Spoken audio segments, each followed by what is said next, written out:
Bonjour à tous et bienvenue sur le plateau de TB News, émission qui offre un éclairage de Torah sur l'actualité.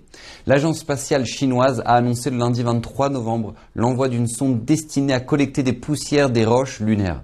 Cette opération spatiale vise à mieux comprendre l'histoire de la Lune en creusant son sol jusqu'à 2 mètres de profondeur. La Chine investit massivement dans son programme spatial et nourrit l'ambition d'envoyer une expédition humaine dans la décennie. Nous aurons aujourd'hui Monsieur Ephraim Wasserfogel ainsi que le Rav Mordechai Bitton. Alors Monsieur Wasserfogel, justement, à votre avis, quelle est cette soif de toutes les puissances pour la conquête de l'espace? Écoutez, d'abord il faut parler du prestige. Ce sont des événements qui ont une couverture médiatique absolument considérable. Et autant les États-Unis n'ont pas besoin de cela, la Russie, oui, et la Chine davantage encore, car la Chine, elle est extraordinairement méconnue.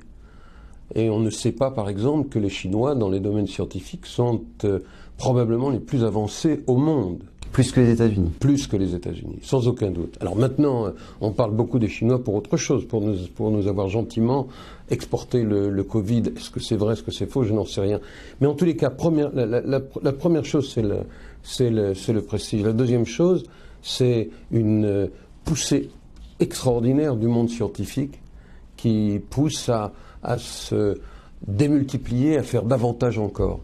Aller sur la Lune, les Américains y sont allés il y a déjà de nombreuses années, ils ont cessé leurs expéditions, et comme les Chinois veulent aller sur Mars, et ils ont lancé une sonde en direction de Mars, et qui mettra des années avant de parvenir à son but, et que c'est très compliqué, alors ils veulent aussi montrer que la Lune fait partie de leur espace, puisque comme vous le savez, il y a tout lieu de penser que les grandes puissances, la Chine, la Russie et les États-Unis, se partageront un jour la Lune, et qui deviendra leur territoire spatial. Vous m'avez fait remarquer au demeurant que... Dans quel intérêt, Monsieur Wasserfogel? Eh bien écoutez, on ne sait pas ce qu'on peut faire de la Lune. C'est en tous les cas très largement inhabitable, que la face cachée de la Lune, alors pour le coup il y fait des températures extraordinairement basses, donc ce n'est pas destiné à l'homme, mais ça peut être destiné à des formes d'industrie basées sur la géologie. Donc la Russie, elle a besoin de marquer son territoire, la Chine, elle a encore plus que les États-Unis et la Russie besoin d'exister, car aujourd'hui on parle des Chinois avec une certaine forme, je mets des guillemets, une certaine forme de mépris, alors que comme vous le savez, tous les industriels, sans exception, sont allés s'installer en Chine, parce que la Chine l'a imposé, mais aussi parce que c'était pour ces industriels des moyens d'avoir une plateforme de marché, évidemment à la taille de la Chine. Merci Monsieur Wasserfogel. Alors justement, Rav Bitton, qu'est-ce que la Torah pense de la conquête de l'espace, sachant que nous actuellement au quotidien nous profitons énormément de découvertes technologiques, énergétiques et autres de cette quête justement? La découverte technologique, la recherche technologique, l'effort pour découvrir des nouveaux systèmes, c'est quelque chose de tout à fait louable. Les Chachamim ont toujours vu tout ce qui est effort technique technologique d'un bon œil. Le problème, il apparaît à partir du moment où cet effort technique technologique, il est mis entre les mains de gens qui prétendent par là dicter un mode de vie et nous expliquer l'origine du vivant. En fait, parce que tout est là.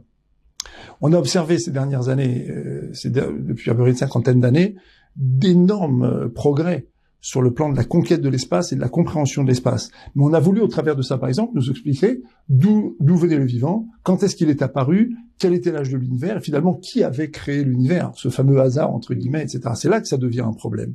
Donc, la technologie, la technique, oui, mais la religion technologique, c'est-à-dire finalement cette idée que on va chasser Dieu et qu'on va expliquer le vivant par des règles qui sont des règles entre guillemets purement scientifiques, alors qu'elles ne sont pas scientifiques. Le hasard n'est pas une règle scientifique au sens premier du terme. C'est une règle intuitive, et c'est pas une règle scientifique.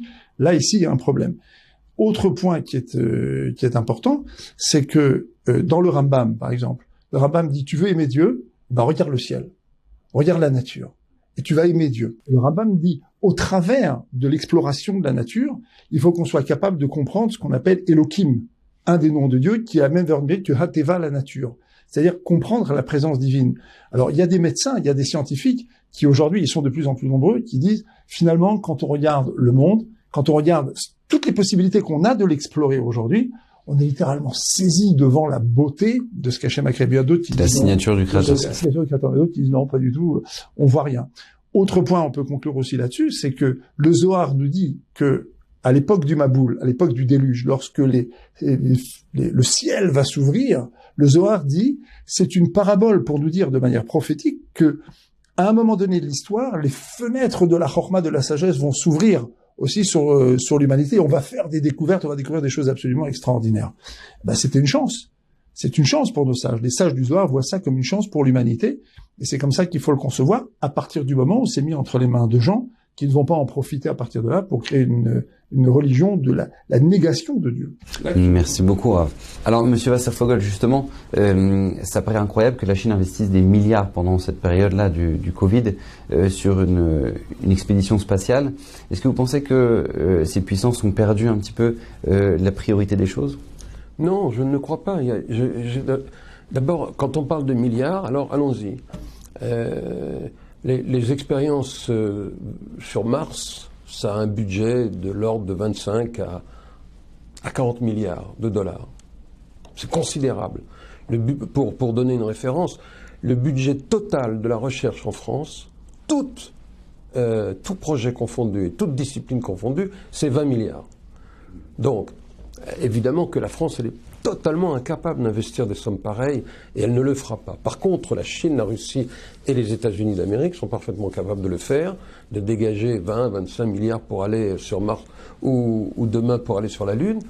Mais la deuxième partie de la réponse à votre question, c'est que ces programmes se définissent entre 20 et 10 ans avant leur réalisation.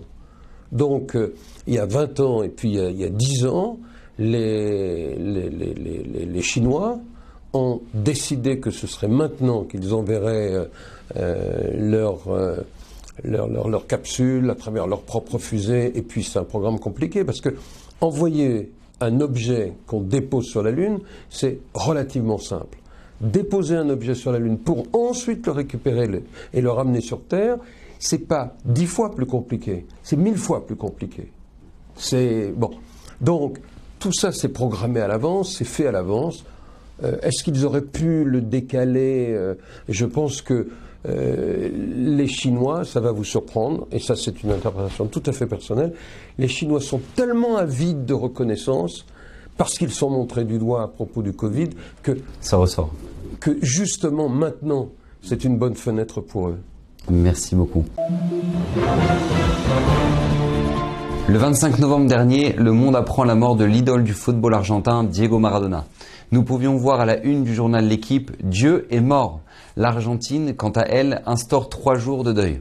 Alors, Rav Bitton, justement, 3 jours de deuil, parce que, qu'on le veuille ou non, Maradona a quand même amené énormément de fierté à l'Argentine qui était dans une époque où économiquement était très fragile. Est-ce que la Torah aussi nous demande ce devoir de respect, de manière générale, de respect envers une personne qui a pu faire du bien, malgré le fait qu'on sait très bien que dans sa vie privée, c'était pas un grand exemple. Alors on a l'exemple d'un personnage qui lui a fait beaucoup de mal et que Kadosh Baruch Hu, Dieu va respecter, c'est Bilam, qui a voulu maudire. On sait qu'il avait un commerce charnel avec son ânesse, Dieu va faire mourir l'ânesse pour qu'on ne dise pas c'est l'ânesse avec laquelle elle est Bilam. Et donc on a ici un exemple vivant du fait que même une personne qui a fait du mal, et qui a voulu faire du mal est une personne, justement, vis-à-vis de laquelle on va observer certaines règles de bienséance et de respect. Et en fait, ces règles-là, elles sont destinées à éveiller chez nous, finalement, la possibilité de cultiver des éléments positifs de notre personnalité, parce que c'est très facile de se venger. C'est très facile de critiquer, d'avilir, de rabaisser. Et en fait, ça va déclencher chez nous des processus qui sont des processus très destructeurs pour la personne qui les véhicule. Même dans les lois du Lachon Hara, dans les lois de la médisance, on voit cela. On voit qu'on n'a pas l'obligation, par exemple, si on sait que quelqu'un est un escroc, mais qu'on peut éviter à quelqu'un de s'associer avec lui et de dire c'est un escroc. On va dire faites attention, vous savez, parfois il se trompe. Même comme ça, on va faire attention. Donc on le voit à tous les niveaux. La Torah fait très très attention à nous mettre en garde contre l'esprit de vengeance, vous voyez, cet esprit de violence, surtout quand il est évidemment légitime. Merci Rabiton. Alors, Monsieur Wasservogel, justement, on sait que Maradona était l'archétype de la personne qui était adulée pour ses qualités sportives, bien plus que pour ce qu'il était dans sa vie privée. Est-ce que vous pensez que cette notion du paraître est le fruit de notre génération particulièrement, ou ça a toujours existé? Écoutez, moi, je pense que, je parle d'aujourd'hui, mais on va revenir à Maradona dans une seconde, parce que, en vérité, tout ça, c'était il y a 40 ans, quoi, hein. La période de gloire de Maradona, elle a plus de 30 ans. Je pense que notre société, qui n'a pas de point de repère, ou qui n'en a plus, qui a tout perdu en matière de valeurs et en matière de référence, eh bien, elle se rattache à des événements spectaculaires.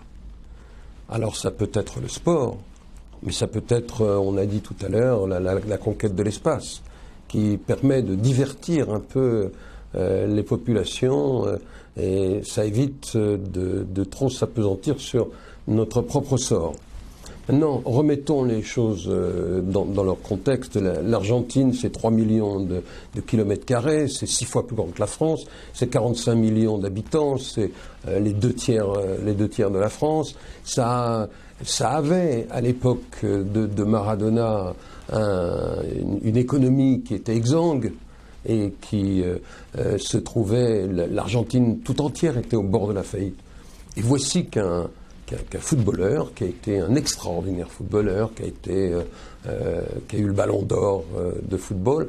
Voici qu'un footballeur fait retentir l'hymne argentin à tous les coins du monde. Et je vais vous dire, le fait que sa période de gloire, c'était entre 1980 et 1990, le fait que justement en 1991, il a été pris avec un taux de drogue tout à fait inacceptable, eh bien, au risque de surprendre ceux qui nous écoutent, je crois que un voyou ballon d'or, c'est presque mieux, voulez-vous, que quelqu'un de bien sous tout rapport et qui serait ballon d'or.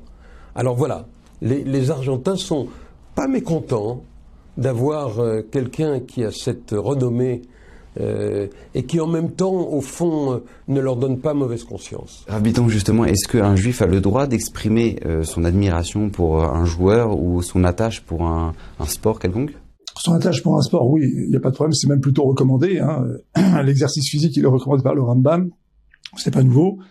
On sait tous aujourd'hui que faire du sport, c'est devenu plus que nécessaire, surtout qu'on a tendance à mal manger. Donc au moins qu'on puisse essayer d'éliminer un petit peu ce qu'on mange mal, la junk food. C'est le début, on va dire que c'est la khatin echama, c'est la moitié de la consolation par rapport à ce méfait collectif qui s'appelle la junk food. Mais d'un autre côté, cette adoration, alors qui est donnée comme ça à des footballeurs, effectivement, elle est extrêmement problématique parce qu'aujourd'hui, on voit bien que le comportement, y compris sur le terrain, c'est plus seulement dans les tribunes aujourd'hui, sur le terrain aujourd'hui et dans la vie privée, il est très cohérent. On n'est plus dans la problématique du paraître ici, c'est vraiment affirmer sa force brutale. On parlait de Zidane tout à l'heure, il a terminé sa carrière sur un coup de boule, un coup de tête, hein, qui est devenu un hymne national. D'accord, pour la jeunesse, ça veut dire qu'en fait, on exalte beaucoup de mauvaises midotes, beaucoup de mauvais traits de caractère. Donc c'est très problématique pour nous d'admirer ces gens-là. Mais je veux dire un grand secret, mais il faut pas le répéter, hein, même sur Torah Box, si vous me permettez, c'est qu'en fait, assister à ces spectacles, c'est se prêter à ce qu'on appelle Moshav Letzim. C'est-à-dire finalement une assemblée qui est pas dédiée à la gloire d'Akadosh Baruch Hu. Mais d'un autre côté, si on affirmait tout de go, si je puis dire, que c'est complètement interdit, on a peu de chances d'être entendu aujourd'hui par toute une série de gens. Donc je crois qu'il faut être là dans le domaine de l'éducation. C'est clair qu'une personne qui a compris la valeur du temps, la valeur de la Torah, la valeur des mitzvot, la valeur des bons comportements, ne peut pas exprimer d'adoration ou même d'admiration pour ses joueurs. On peut apprécier le football et on peut apprécier leur savoir-faire, mais de là à les adorer, à les aduler, à faire d'eux des idoles du stade, effectivement, il y a effectivement là ici un problème très clair aujourd'hui. Très bien. Je vous remercie. Merci de vos interventions. Qu'Hachem vous bénisse. À la semaine prochaine. Torah Box, c'est une véritable yeshiva en ligne qui va vous permettre d'étudier les textes de référence dans les mots Talmud, Livre des prophètes, Chassidut, Moussar, Pensée juive, Halakha. Des dizaines d'œuvres disponibles avec pour chacune d'elles un enseignement adapté. en un seul clic, où que vous soyez, à n'importe quelle heure du jour ou de la nuit. Étudiez enfin tous les sujets que vous avez toujours rêvé d'approfondir.